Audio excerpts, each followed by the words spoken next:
Olá, meus queridos irmãos, que a graça e a paz do nosso Senhor Jesus repouse sobre a sua vida e sobre a sua família, hoje e sempre. E eu estou aqui mais uma vez para abençoar a sua vida com uma mensagem que Deus colocou no meu coração. E eu estarei orando pela sua família, por você, pedindo para que Deus mande um exército poderoso de anjos em seu favor. Irmãos, assim como o salmista Davi disse: "O Senhor é o meu pastor e nada me faltará." Se você tiver o teu Deus como seu Senhor, como aquele que cuida de você, que dirige os seus passos, pode ter certeza que não vai faltar paz, alegria, confiança diante de tantos momentos difíceis e também a certeza da salvação. Porque a nossa salvação não é pelos nossos méritos, mas é unicamente pela fé, por meio da graça de Deus que foi revelada lá na cruz do Calvário. Irmãos, quando Jesus está na nossa vida, tudo é diferente. Nós reagimos de maneira diferente aos problemas, nós não somos levados pelo desespero. É claro que nós podemos sim ficar ansiosos, preocupados, afinal de contas nós estamos no mundo e nós não podemos viver alienados, como se nada de ruim estivesse acontecendo. Não, irmãos, nós ficamos sabendo de notícias ruins, nós participamos do sofrimento das pessoas, mas nós temos um diferencial. O Espírito Santo de Deus, ele está sempre nos confortando, nos protegendo, e a Bíblia diz em Filipenses capítulo 4 que quando nós entregamos as nossas ansiedades e preocupações nas mãos de Deus, a paz do Senhor entra no nosso coração e ela protege o nosso coração e a nossa mente. E é por isso que todos os dias eu estou aqui com você, orando, profetizando e trazendo uma mensagem. Porque a Bíblia diz que a fé vem por ouvir a palavra de Deus. O nosso papel é falar do amor de Deus, é compartilhar as boas novas. E quem faz a obra é o Espírito Santo. Amém? Graças a Deus, essa corrente de oração tem se espalhado pelo Brasil e até em outros países. E eu fico tão feliz, tão maravilhado com o que Deus tem feito, que esse amor de Deus me constrange. Eu confesso para vocês que eu não mereço nada disso. Tudo vem pela graça de Deus. Assim como o salmista Davi também disse que bondade e misericórdia certamente me seguirão todos os dias da minha vida. Amém? É isso que eu desejo para você também. Aqui eu não falo de religião, eu falo apenas de um relacionamento que você e eu podemos ter com Deus por meio do seu Filho Jesus. E antes de começarmos a mensagem de hoje, eu quero te convidar a se inscrever aqui no meu canal. É só você clicar no botãozinho que está aqui embaixo do vídeo, inscrever-se, e do lado vai aparecer um sininho. Ative também esse sininho. Irmãos, eu quero ler com vocês o que está escrito no Salmo 63, o versículo 1 e o 2. Olha o que o salmista Davi disse: "Ó Deus, Tu és o meu Deus, eu te busco intensamente. A minha alma tem sede de Ti, todo o meu ser anseia por Ti numa terra seca, exausta e sem água. Quero contemplar-Te no santuário e avistar o Teu poder e a Tua glória." Amém? Irmãos, nada é mais importante do que estar na presença de Deus. E se existe alguém que eu admiro muito, é o rei Davi.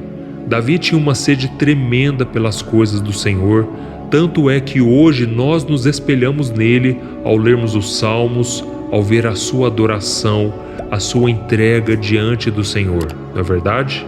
Neste Salmo 63, nos mostra que Davi buscava intensamente a presença de Deus, mesmo quando seu coração estava como uma terra seca. E eu sei que muitos de vocês estão passando por lutas, por vários problemas, e você já até chutou o balde, vamos assim dizer. Você já não consegue mais pensar em resolver problemas, você não consegue se desvincular de tantas situações difíceis. E eu sei também que muitas pessoas preferem ir atrás de um pastor, preferem buscar a ajuda de um amigo, de um parente. Isso não é errado, mas o que eu quero dizer é que essas pessoas muitas vezes não têm coragem de abrir o coração para Deus. não se entregam completamente, não se arrependem dos seus pecados. E nós vemos que Davi era este homem que buscava intensamente a Deus, clamando por socorro. Davi sabia que Deus era o seu refúgio e que ao mesmo tempo ele era a sua alegria. E muitas pessoas vivem buscando ao Senhor também só por aquilo que Ele pode dar, mas elas não querem buscar o coração de Deus.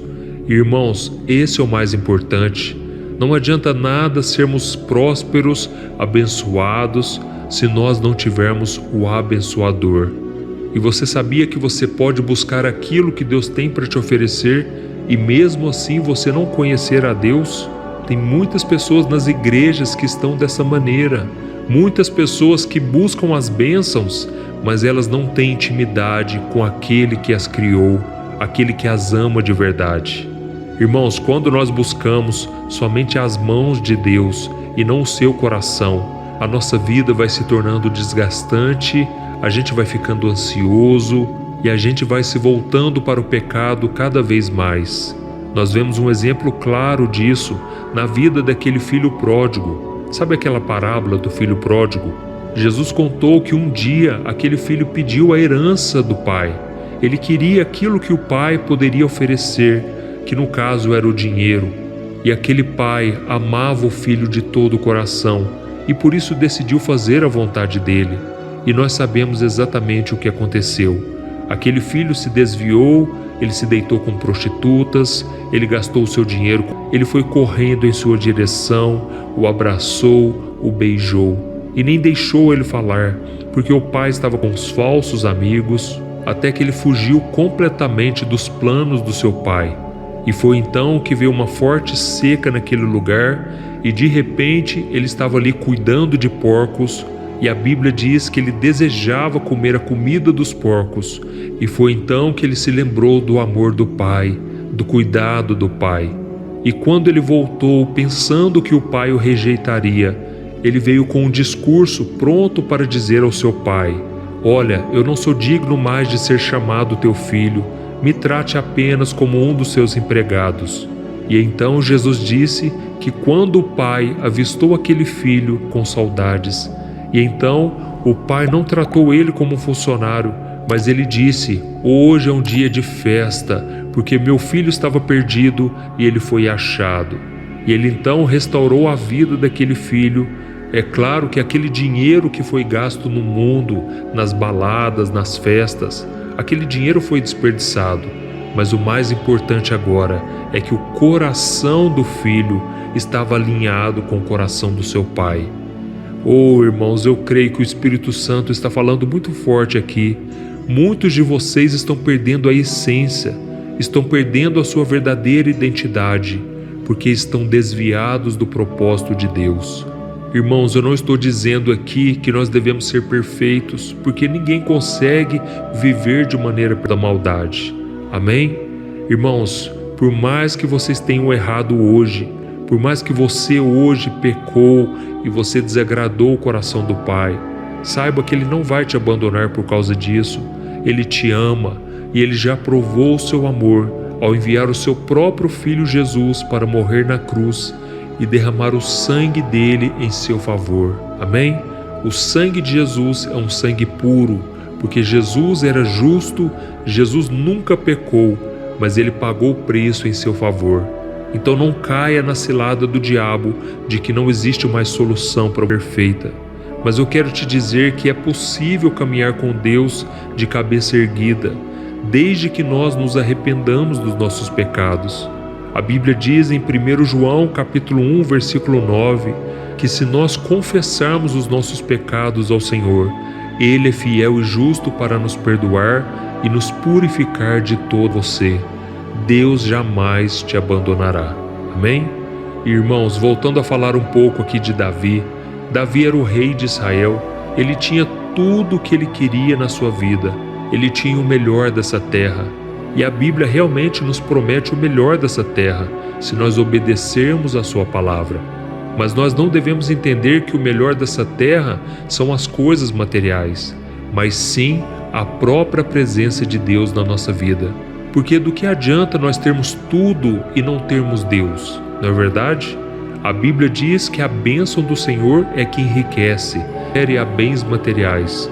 Mas o apóstolo Paulo estava dizendo, nesse mesmo contexto, nesse mesmo capítulo, e ele disse assim: eu aprendi a viver bem em toda e qualquer situação, seja na abundância ou na escassez, na riqueza ou na pobreza. Eu sei passar fome, mas eu sei também viver a abundância na minha vida. E aí ele finaliza dizendo: tudo posso e não acrescenta dores. Então a coisa mais importante na sua vida é estar em plena comunhão com Deus. Se Deus te colocar na abundância, você estará feliz. Mas se você estiver na escassez, na crise, você também estará feliz. E tem muitos de vocês que estão se esquecendo disso, esquecendo que a sua alegria tem que estar no Senhor e não nas coisas passageiras dessa terra. Muitas vezes a gente se frustra, a gente se desanima, porque a gente coloca a esperança nas coisas passageiras. E certa vez o apóstolo Paulo disse o seguinte: tudo posso naquele que me fortalece. Muitas pessoas interpretam errado essa passagem, achando que ela se refere àquele que me fortalece. Amém? Então, meus irmãos, como eu disse para vocês, a bênção do Senhor é que enriquece e não acrescenta dores. Ou seja, se você estiver em um relacionamento que não é da vontade de Deus, em um namoro que só te afasta do Senhor, saiba que a bênção de Deus não está aí. Da mesma forma, se você estiver em um emprego, ganhando dinheiro de uma forma errada, Deus, como é bom buscar a tua face, como é bom buscar a tua presença, Senhor, no meio de tantas dificuldades, no meio de tanta crise, brigas entre pessoas, desavenças, Pai, que não é da vontade de Deus. Então você não tem a bênção do Senhor com você. Você pode até ganhar dinheiro, mas você não terá alegria. E essa falta de alegria vai fazer com que você perca todo o sentido da vida. Irmãos, tem algo que eu preciso falar para vocês também. Andar com Deus não significa ir na igreja, porque tem muita gente que está lá na igreja e está com o coração longe do Senhor. Mas você pode estar firme com Deus no seu trabalho, na sua casa, em todos os lugares. Mesmo você que está me ouvindo agora, que está sozinho no quarto, você não tem ninguém por perto. Fale com Deus agora mesmo. Se você estiver deitado na sua cama, busque a presença do Senhor. Se você estiver no trabalho, feche os seus olhos se você puder, concentre-se um pouco nessa oração. E neste momento nós vamos orar e buscar a presença e a face do Senhor. Amém? Então vamos orar, irmãos. Senhor, meu Deus e meu Pai, estamos aqui na Tua santa e maravilhosa presença mais uma vez. Oh, como é bom buscar ao Príncipe da Paz, que é Jesus. Oh, meu Senhor, eu quero dizer que Tu és o meu pastor e nada me faltará. Senhor, eu declaro as Tuas verdades, Nós não conseguimos viver longe das promessas. Eu declaro a bênção e a vitória sobre o Teu povo. Eu estendo agora as minhas mãos em favor deles. Eu abençoo cada homem e cada mulher, cada criança, cada idoso. Eu abençoo em nome do Senhor Jesus. Oh, meu Pai, eu te peço, Senhor, tenha misericórdia, Pai, de cada um de nós. Muitas vezes nós nos afastamos de Ti. O nosso coração fica desalinhado com o Teu, por causa do pecado principalmente. Pai, hoje mesmo nós pecamos muito, pecamos com o olhar, pecamos com as ações, com os pensamentos. Oh, meu Deus, são tantas as maneiras que a gente inventa de trazer um prazer ao nosso coração, mas que na verdade só nos afasta da Tua presença. Pai, eu oro por esta mulher que agora chora, por este homem que está com o coração apertado, sabendo que não está alinhado contigo, sabendo que o coração se desviou, sabendo que está em um relacionamento que não é da tua vontade, está em um emprego, está fazendo várias coisas que não te agradam. Pai, eu te peço, derrama da tua misericórdia. Se a tua presença estiver conosco, Senhor, nós teremos a bênção e com isso teremos a força necessária para vencer o pecado. Por isso, Senhor, confirma neste coração que o Senhor está com essa pessoa.